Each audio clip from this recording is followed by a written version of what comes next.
I had seen drought before, when we had a station out on the western side.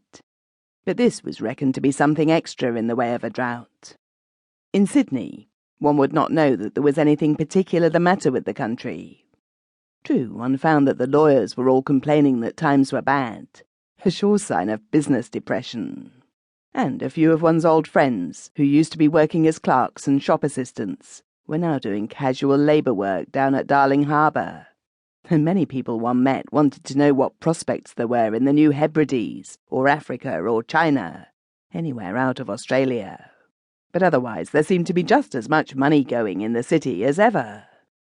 After all, it is a great country and covers a lot of ground. The drought, which is death to the northwestern squatter, is a godsend to the southern man. And down about Braidwood and the Monaro, they're making more money this year than they've made any year in the last 20. It takes a lot to break this country. On getting into the train, one began to hear more definite things about the drought. One squatter had a good deal to say about it.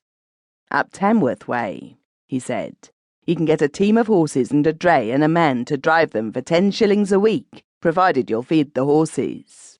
Everybody's feeding their stock, that is to say, those who have got anything left to feed. Sheep will be worth £2 a head when the drought breaks. Here another man broke in.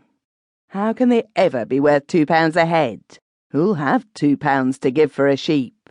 The loan companies won't lend you £2 to buy a sheep with. Why not? Because a sheep only grows one fleece a year, whatever happens, drought or no drought, and that fleece isn't going to be worth any more in London because of our drought. People will have to wait till sheep get cheaper before they buy. That's all about it. The squatter was driven back on his last line of defence. Well, anyhow, there's been a lot of money put into the sheep, keeping 'em alive. Yes, more than they'll ever be worth.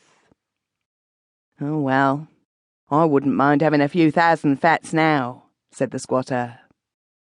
And then the train rolled out of Redfern Station, up through the orchard districts of Ryde, with their outcrops of volcanic soil, through miles and miles of Hawkesbury sandstone scrub, where a few misguided farmers are trying to get a living in little holes and corners, simply because there is no good land left available for settlement anywhere, up past Gosford and the Newcastle collieries, and on into the Hunter River Valley. Then, for the first time, one realises what a sickly sort of country Australia can look when it likes. For miles and miles there was nothing to be seen out of the train but bare, dry earth. Even the dusty grey roots of the grass had been eaten out. On properties where the fat stock should be wading knee-deep in clover and thistles and prairie grass at this time of the year, a few poor starving skeletons of cattle were tottering feebly about.